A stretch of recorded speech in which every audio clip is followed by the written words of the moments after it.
Welcome everybody to another edition of MLW 2005 as we're continuing the road on to Revolutions. As the show starts out, our first taping of Underground starts out live from the Ugali Civic Center in Melbourne, Florida. Starts out with Nigel McGuinnes coming out basically saying he deserves the next title shot as he was supposed to get a one-on-one title shot until Homicide got involved. Homicide basically comes out to say, mofo, I kicked your ass, and if you didn't, get like with one move, I would have been able to take out Low-Key for the title. And then Mike Sada says he just won the junior heavyweight title. He's actually won matches along with his lovely Val, so he should actually deserve a shot to become a double champion. They both sort of point out, that he needed Val to come out and help him. He's like, I would have won anyway. Danielson, Brinson says like he's the only big time wrestler in this company. He's the best in the world, and he deserves to finally get the shot at Low-Key and make him tap out right in the middle of the ring. That brings both Amazing Red and Averno to come out and says, they both had they both had longer junior heavyweight title rings than Seidel, so if Seidel wants a title shot, they deserve a title shot too. Then Jason Cross comes out and says he just won a four-way match last week, so he wants that shot at Seidel he earned before Seidel gets a world title shot. Everybody argues, and eventually MLW officials break everything up, but there's no real answer on who the #1 contender for Revolutions is to take on Low-Key for the MLW heavyweight title. 53, solid stuff. Some of these guys are not good promos, so there we go. But, what can you do? Then we have a quick, graphic where basically both Carino and Kelly put over the fact, Carino puts over that his man, Andrew Martin, is going to take apart Sabu in the main event and prove, that Martin and Diamond and the Extreme Horsemen are still at the top of this company. They've just had some bad luck, and Kelly really puts over the match as a big main event, and this gets a 58 as just a quick 1-minute segment. And then we'll go to the ring where in a decent match, Delirious defeated Jack Evans in 6:37 by pinfall with a panic attack. This gets a 47, Delirious gets a 46, Evans gets a 42. Pretty solid, back and forth high-flying match, just give Delirious another win. And then post-match, Delirious does Delirious things as Stacey, celebrates with him. And this gets a 47. Again, just a win to put Delirious over, as I sort of been using him as a, quasi-jobber and really want to push him, because he is over, especially in the Northeast, Tri-State area, which we'll be doing in the next couple weeks. For the next taping, so just wanted to do that. But yeah, anyway, just solid stuff for Delirious.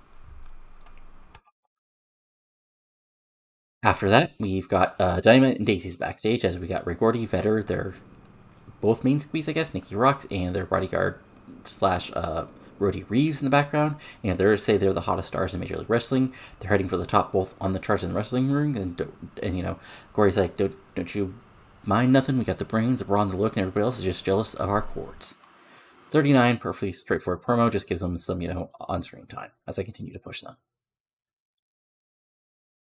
Then in a bout that had good heat and decent wrestling, Sanjay Dutt defeated Michael Monis in 7:31 by pinfall to Sanjay Star Press. This gets a 50. Sanjay gets the solid win here. Sanjay gets a 53. Monis gets a 39. They don't click, but it's good to 50, so that's fine by me. It's probably just a little sloppy when the end. Dutt gets his big win and continues his his momentum since he's come back. And yeah, this gets a 50. Solid stuff. And that celebrating afterward gets a 52. So again, just get solid stuff on the mid card to build up Dutt as we continue on. And then, in a decent match, Lightbringer and Joker continue their quest to purge people as they defeat the SAT in 5:59 when Joker pinned Joel Maximo with a magnitude bomb. This gets a 48, Joker gets a 30, Lightbringer gets a 49, Joel Maximo gets a 45, Jose Maximo gets a 43. Just a straightforward win for the new heel team as they get the clean win over the SAT, the former tag champs, as this gets a 48.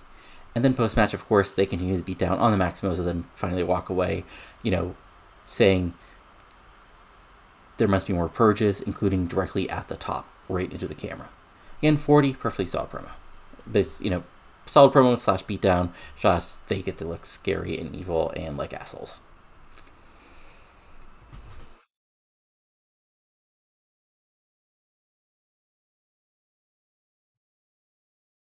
Then after that, we actually have our main event as it both had great heat and good wrestling. Okay, this actually works. So it both had great heat and good wrestling. Andrew Martin defeated Sabu in 14:01 when basically Diamond comes out to ringside. Sabu dives outside to fight him. They start to brawl outside, and Martin gets the count out win. So Martin gets the win. Sabu doesn't have to drop direct Trillium, and we get a really good match as this gets a 63. Martin gets a 65. Sabu gets a 46. And yeah, just straightforward, solid win to build up, sort of Martin as a heel. And then of course Martin goes out to help the beat down of Sabu. When the lights go out and the lights come back on, Jerry Lynn is in the ring and he dives out to help his buddy Sabu, and the former ECW stalwarts fight off Diamond and Martin while Corino whines at on the mic alongside Kevin Kelly. This gets a 52, and the show overall itself gets a 57. So actually a really good show, helped most by the main event. The fact we didn't have any really bad matches because we were just doing our mid-card stuff and the tag team stuff. So good stuff. Road Revolutions is continuing. I'll be back with the next show in just a moment. Right, time for another edition of MLW Underground. It's the second show for this taping, as we got 650 people at the Ugali Civic Center in Melbourne, Florida. As basically we start off with Kevin Kelly basically making the announcement that MLW Revolutions have made the decision that there is no clear number one contender at the moment. So what will happen is tonight there will be an 8-man tag involving the Amazing Red, Nigel McGuinnes, Jason Cross, and Sanjay Dutt versus Homicide, Bryan Danielson, Matt Sydal, and Anna Verno, and whoever gets pinned will be eliminated from competition as a possible number one contender. And then next week, as we will be in Philadelphia. In Philadelphia, it'll be nothing better than a ladder match, as in a ladder match with the contract for Revolution at the top, there will be a 7-man ladder match involving the winners, and the winner of that match will get the title shot at Revolution. So there we go, 45, set that up. And then we go backstage, where we have Corino with Diamond and Martin basically, putting them over, saying, I'm getting a little better, but this broken leg is still a hell of a thing. But together, I'm old school, you guys are all truly old school, and the other Korean Horsemen will still rule supreme. And that's why last week was a good start, as we took apart Sabu. But next week, I've talked to MLW officials, and I've got you guys a big match at Revolutions, as it's going to be Andrew Martin and Simon Diamond taking on Jerry Lynn and Sabu. Live in Philadelphia, in front of those idiot fans, they're going to be shown that ECW is truly dead, and it's time for the era of Major League Wrestling, including the era of the Extreme Horsemen. Good stuff. 77. Corino is actually an insane promo. Martin's really good and over, and Simon Diamond's not good by himself. And Simon Diamond is closed by Simon says, Lynn Sabu, it's time for you to go to the retirement home. Then, in a decent match, Ray Gordy and Vetter of the Diamond Daisies defeated Queens and Puma in 6-10, when Ray Gordy pinned Puma with a Country Thunder. Just a basically, Queens and Puma get to fire back a little bit, but Gordy and Vetter basically dominate and get the big win. This gets a 45, Vetter gets a 48, Gordy gets a 48 as well, Puma gets a 36, Queens gets a 38. Queens had an injury which slowed him down, but still wanted to put him over. And then post-match, of course, Gordy, Vetter, Nicky Rock, and Reeves all celebrate, which gets a 45. And Reeves is getting his better at his gimmick, which is a good thing. Then we move forward. As in the backstage, we have Hero and Strong, basically, doing whatever people do backstage, when they're basically confronted by Joker and Lightbringer, and Joker and Lightbringer says, we've been told it's time to purge tag titles away from your waist. Hero and Strong are like, are you asking us for a tag title match? Okay. Hero's like, fine. We're wrestlers. We want to fight and compete for the titles. We don't scare if you think you're hearing messages or whatever. We fought the Horsemen. We fought other high-flying tag teams. We'll fight you guys too. And Lightbringer says, acceptable, and then walks away. So no fight, but yeah. Then another tag match has been set for Revolutions. As for the tag titles, we've got Chris Hero and Roderick Strong taking on Joker and Lightbringer, with the Global Tag Team crown on the line. 33, because again, none of these guys are super promos, unfortunately. Then we end about how Great Wrestling, Good Heat, ECMO makes his return, defeating Iceberg in 609 by pinfall with Samoan drop. This gets a 62, Jesus. So yeah, this was just a wild, out of control brawl, all over the ring from the ringside area, but finally back inside. ECMO hits a big Samoan drop and gets a pinfall victory. Again, this gets a 62, ECMO gets a 69, Iceberg gets a 49, and they have great chemistry. So again, that's a positive. And then, Iceberg got a new spot. Heel Heat against ECMO, maybe not, but still, a good spot is good. So basically, ECMO starts off, basically saying, yeah, you're right, I was in Japan because I'm trying to fight all the world, brother. That's why I'm the leader of this family. Fatu comes out and says, no, you were scared. You signed for that match and then you ran away to Japan where I can come after you. Well, have some balls. Have some balls to fight me. Have some balls to prove yourself in this family. It was like, old man, I'll prove myself anytime. So there you go. I guess we have a match. Maybe. Who knows? I'll book it. Hopefully they won't get mad at me. I mean, yeah. And this time I double-checked the schedules, and hopefully Fatu and Junior will both be around. Otherwise, that'll be really upsetting for me. I know. Don't worry, I'll adjust the link. And then finally, in our huge main event, in about that great heat and good wrestling, the Amazing Red, Homicide, Matt Sydal, and Averno defeated Bryan Danielson, Nigel McGuinnes, Jason Cross, and Sanjay Dutt when Averno pinned Jason Cross by using underhand tactics, so basically a low blow. Then the Averno driver, this gets a 59. Like, not our best match, mainly because I put on storytelling, and because I wanted to, like, put over the storyline. Like, this is just a wild and woolly 8-man tag. Averno gets a 57, Matt Sydal gets a 58, Homicide gets a 50, Amazing Red gets a 60, Sanjay Dutt gets a 52, Jason Cross gets a 48, Nigel gets a 59, Danielson gets a 58. And then the show basically ends with just everybody continuing to brawl, fight all over, just killing themselves. But, you know, as they continue to fight, Low-Ki comes out with the world title over his shoulder and just watching the insanity. Overall, this gets a 61, so one of our better TV shows. Again, helps to have a great Carino, better than expected ECMO match and all that good stuff. So we're slowly getting there. And then, yeah, so we'll look at the mail, see if anything interesting happened. Then I'll be off to the next taping. And then I think that'll be the video, because then we'll do the setup and then Revolutions. But if, depending on like the length of this, I might do the whole like lead up to Revolutions. So looking at some mail, nothing huge. Nobody's really mad. Production department, yeah, nope, nothing that exciting. So I'll see you in just a moment for the next set of tapings.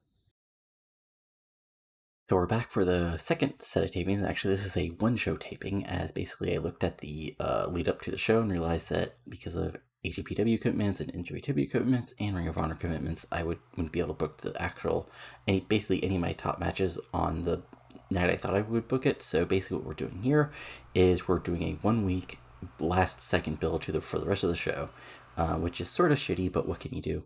Regardless, we start with our... So basically, we start like right from like the opening to our 7-way ladder match to determine the normal contender. As it both had great wrestling, good heat. Matt Sydal, of all people, defeating Bryan Danielson, Homicide, Nigel McGuinnes, Averno, the Amazing Red, and Sanjay Dutt in 1522 when Matt Sydal retrieved basically the contract. Averno gets a 62, Bryan Danielson gets a 70, Homicide gets a 45, Nigel McGuinnes gets a 61, Matt Sydal gets a 60, Amazing Red gets a 64, Sanjay Dutt gets a 55. So the story of the match is basically Sydal is just tricky enough, just smart enough, and just, you know, desperate enough to do whatever he can to win the match. Well, basically, Amazing Red and Danielson are having their feuds. Averno's going after Sanjay Dutt, and Danielson, of course, Nigel and Homicide are so basically, you know, everybody's, you know, and meanwhile, Matt Sydal has nobody in this match who wants to go after him. Like Dutt and Red go after him a little bit, but they get distracted by their, you know, basically feud partners. As Danielson, you know, Red wants to prove that he's at the level of Brandy Danielson. Sanjay Dutt wants, you know, a chance at Averno, and Nigel and Homicide have continued to brawl. So at the end, you know, big bump by, you know, Red and Dutt. Not quite a crazy bump or a stunt bump, but a big bump, and Sydal is able to climb to the top and get the contract and get the title shot at the next big show at Revolution, which is happening in just a couple days, well, 6 days, in Philadelphia. So then Sydal celebrates, which gets a 62. Then basically we come back from that with backstage where Low-Ki and Sydal have a confrontation. Sydal's like, you know, that belt belongs to me. I'm going to become the first double champion in MLW history. Low-Ki's like, I'm a warrior. I will defeat you, you know, one way or the other. You're a great wrestler, but you're a scumbag. Sydal's like, so be it. You know, and they sort of face off for a moment. And that gets a 68 as we move forward to the next part of the show. As in a extremely short match, Chris Hero defeated Joker in 523 by pinfall with Hero's Welcome. This gets a 32. Ouch. Chris Hero sustained a blown eardrum, which I hope doesn't like screw him over as far as like the tag title match. As Chris Hero gets a 47, Joker gets a 47, but this was just a shortest match, so they couldn't do too much extra. And basically, like Hero is able to hit his Hero's Welcome and get the quick pinfall victory. But it's not really about the match, as right afterwards, yes, I saw that, Lightbringer and Joker do another beatdown as they, you know, really push this, you know, they're trying to make a purge of all the unclean tag teams in MLW, and Roderick Strong tries to make the save, and he runs them off, but not before they get a few big shots in, and this, you know, continues the heat for the tag title match at Revolution, as this gets a 49. Then we go backstage where Amazing Red officially challenges Bryan Danielson for the big show, as he says, Bryan Danielson talks he's the best in the world. He's never faced Red one-on-one in the ring. Danielson just throws him off. Go back to flipping with the other small boys. I am a pure wrestler.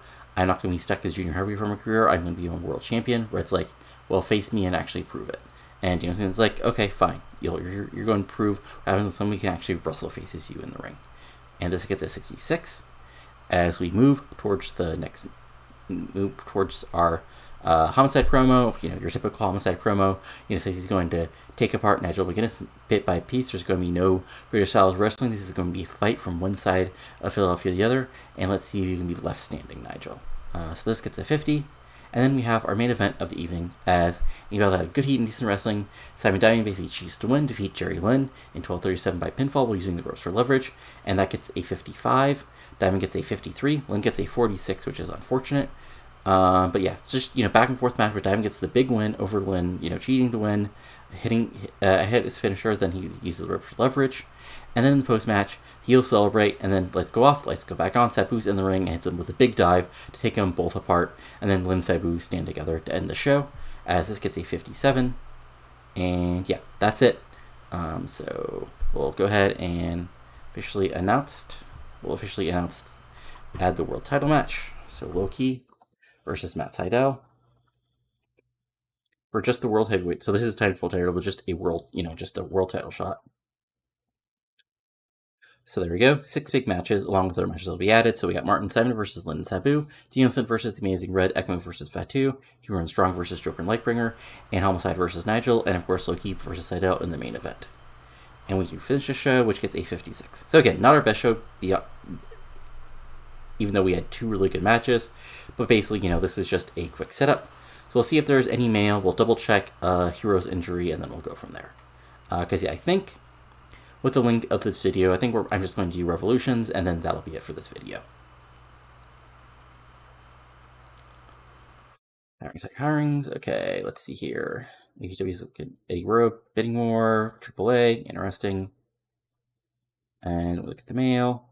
Right, I know, we have stuff expiring. So if we look at medical, Euro, okay, he's working through it, so not the end of the world or anything. 13, yeah, and also we're in debt, but of course I'll fix that because I don't really care. But yeah, next show is Revolutions, so we're going to finish the video with that, and I'll be back with that in just a moment. Okay, now it's time for MLW Revolutions 2005, live from Philadelphia, Pennsylvania, where we got over 2,500 people ready for a big show tonight. As we open up with killing Carino, going over the big matches, including, Carino promising that Martin and Diamond will defeat Lynn Sabu and kill the myth of ECW once and for all. QBs from the crowd. Come and Kelly puts over the big title champion versus champion main event. Nigel versus Homicide, and of course Danielson versus Red, where Red will get a chance to prove that he's at the level of a Bryan Danielson. And then we go on to our first match of the evening, and this gets a 51. As we have in a decent match, Sanjay Dutt defeats Michael Modest and Delirious in 10:08. When Sanjay Dutt pinned Michael Modest with a Sanjay Star Press, this gets a 51. Dutt gets a 55, Modest gets a 32, Delirious gets a 48. Oh, right, and yeah, Rob Harding is our referee of the day in Philadelphia. This gets a 51 overall. Perfectly solid, mid-card junior heavyweight match to give Dutt a big win. And then Dutt celebrates to a 50. So solid stuff. Then we move forward. We're in a 4-way tag match in a decent match. Veteran Ray Gordy of Diamond Daisies defeat the Hand of Pitbulls, the SAT, and Heart Foundation 2K3 of Evans and Teddy Hart in 13:48 when Ray Gordy pinned Maxbo following interference from, of course, his roadie Reeves. So a big win for Veteran Gordy as they get another big tag team victory. This gets a 45. Hart and Evans gets a 31 and 54 respectively. Reyes gets a 45. Romero gets a 34. Maximus gets a 51 and 52. Gordy gets a 44, and Vetter gets a 33. So 45 overall. And then, of course, the heels celebrate to a 41. And next up, we have kind of a bonus match, but basically a match to get some people on the show and continually to give another push. We have about that good right wrestling, good heat. Jason Crott defeated Averno in 10:23 by pinfall the Crossfighters, so this gets a 63. And this is just a back and forth battle, flying moves, all out stuff. But even Cross hit a big flying move right after the other, and then Jason Cross gets the pinfall victory over Averno, a former junior heavyweight champion, in 10:23. This gets a 63, Averno gets a 62, Cross gets a 53, And Cross celebrates, gets a 33, because again, he's not that charismatic at all, unfortunately, which is sort of going to put a capper on his career here. But what can you do? And then in our tag title match, in a decent match, Hero and Strong defeat Joker and Lightbringer in 13:49. When Roderick Strong pinned Joker, Hero and Strong make defense number 3 of their global tag team crowns. This gets a 54 overall. So Joker and Lightbringer try to brawl, but in the end, Hero and Strong are just that much better, and Strong is able to hit a big couple backbreakers in a row on Joker, including a backbreaker from the second rope, and pick up the pinfall victory. Strong gets a 45, Hero gets a 49, Lightbringer gets a 51, Joker gets a 46, since we're in Philadelphia, and Joker's from CCW. What is interesting is post-match, as Hero and Strong celebrate, 2 men roll in the ring and begin going, and 1 man hits a big super kick on Roderick, and the other one hits a big, like, sort of missile drop kick on Strong, then a dive, and the Hunters put over. This is featured attraction. Michael Shane, Jarrell Clark, former NWA World Tag Team Champions, seems they have arrived here at MLW and gone after the Tag Champions. So this gets a 40. Jarrell's Clark underdog prick gimmick gets an initial rating of adequate, and Shane's HB gimmick gets an initial rating of great. So good stuff. So yeah, real talk. I noticed these guys were somewhat over. I looked into them, and I noticed they were a tag team and actually won the tag titles randomly. So I decided to give them a shot here in MLW. So it'll be interesting to put these guys in a tag team feud. And this gets a 40. And then in a last man standing match, so it was officially last man standing match, but in reality what it is, it's a, control of the family match. ECMO defeats Junior Fatu in a last man standing match in 10:36 when Junior Fatu could not beat a 10 count after a Samoan drop. This gets a 63, so this is just a wild brawl, 2 guys just fighting, stiff shots, big suplexes, but again, ECMO is just a little bit younger and a little bit faster, and so with the victory, ECMO gets a 60, Junior Fatu gets a 59, so overall match gets a 63. Then of course, ECMO after the match hits a huge Samoan drop through a table on Fatu and leaves him laying, as just stares down at him to end things, as this gets a 63 as well. Then we move forward to our big tag team match, as in about had good heat and decent wrestling. Andrew Martin and Simon Diamond defeat Jerry Lynn Sabu in 15:23 when Andrew Martin pins Sabu with a test drive. I think that's some sort of like pump handle slam. We'll go with that. This gets a 60. Diamond gets a 53. Andrew Martin gets a 64. Sabu gets a 44, and Jerry Lynn gets a 44. So, I mean, honestly, this is just a straight ahead win for Martin Diamond. They cheat as much as the heel team cheats, but Martin is just able to dominantly pin Sabu right in the middle of the ring. And then the tag team celebrates as Karina puts over the fact, they just got a huge victory over 2 supposed ECW legends, and it just proves how great the Extreme Horsemen truly are. As this gets a 60, then you move forward to our big matches, as in our first big match, Nigel McGuinnes defeats Homicide in 15:20 by pinfall. This gets a 61, Homicide gets a 46, Nigel gets a 61, it's just a straight ahead win for Nigel. Honestly, I kind of figured that Homicide, unfortunately, is not quite ready for a main event level stuff. I see by his ratings and stuff. Like, he's a really good, mid-card guy. Unfortunately, we don't really have much of a mid-card outside of the junior heavyweight division. So I'll have to, try to figure out something to do with him in the next couple months. But Nigel gets the big win, 61, like I said. And then Nigel celebrates, gets a 63. And then it is, I believe, it is the time for the semi-main event. As in a bout that had superb wrestling and great heat, that gets a 69. Nice. Bryan Danielson defeats the Amazing Red in 1925 when the Amazing Red was knocked out. So again, this is the finish I've used before. Red sort of basically refuses to tap out, gets out of it, wiggles out of it because he's that small and wily, fights back, even gets code red, but Danielson hits the ropes. But in the end, Danielson just mounts him and knocks the hell out of him just over and over again until the ref calls for the bell. As Red is just knocked loopy, and Danielson gets the big win once again.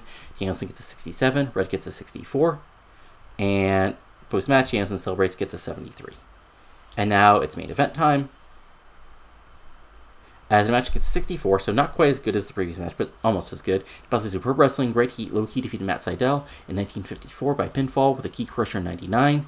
So again, back and forth Matt Sydal is his flying stuff. Falcon's involved a little, but not too much.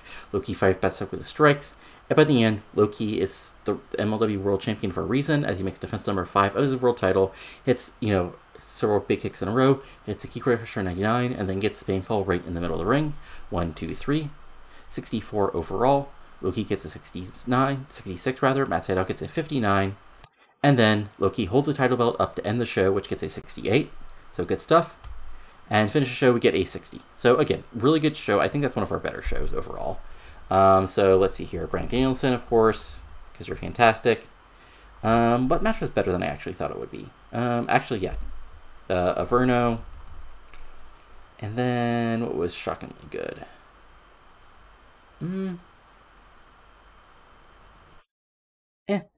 Give Mightcell some credit for being a good performance. So we'll get our mail. We'll check out storylines, and we'll do overness basically as part of the next video because I didn't check it after the end of May. So it'll be a 2-month like sort of thing. But we'll see if there's any interesting mail, and then we'll go from there. So mail-wise, okay, Heroes Fully Fit. We had 28,000 people watching. Okay. Search on day, we'll pay some more. Money doesn't matter. So size-wise, if we track some progress, so we're up a point in Mid-Atlantic. Okay, so we're basically a point up everywhere, so that's a good thing. Creative-wise, Danielson number 1, Martin number 2, Nigel number 3, Loki number 4, Sabu number 5. Who's hot? Loki, ECMO, Homicide, Lightbringer, Danielson. Who's not? Cross and Delirious. Next big things is Puma and Michael Shane. Again, champions. Still, the World Heavyweight Champion is Loki with his fifth title defense. Yeah, winning the title, of course. Retaining it versus Matt Sydal and Jason Cross after Carino got injured. Defeating Nigel and Bryan in basically 2 nights in a row in Reloaded the Extreme and Reloaded. Defeating Homicide Nigel in a 3-way at Crazy Crazy Nights, and then defeating MLW Revolutions. Global Tag Team crowns are still Roderick and Strong, as, you know, they defeated the Hand Pitbulls to win the titles back in December. Defeated Martin Steinman twice in a row. Now defeated Joker and Lightbringer, but they have new sort of like, you know, new possible contenders in featured attraction. And of course, World Junior Heavyweight Champion is Matt Sydal, as he beat Sanjay Dutt to win the title back at Crazy Crazy Nights. And yeah, just real good stuff. Overall, sort of like, I mean, we had to do a sort of like quick finish to the build-up because of the way that the cookie crumbled as far as the like the events. But next up will be Hybrid Hell, which again, if we look at availability in July, we'll probably be okay. We might have to adjust it to Saturday or something like that, but we should be okay as far as that goes, unless stuff really changes with Danielson. But yeah, I mean, again, we have some people with some interesting questions about who should be the number 1 contender.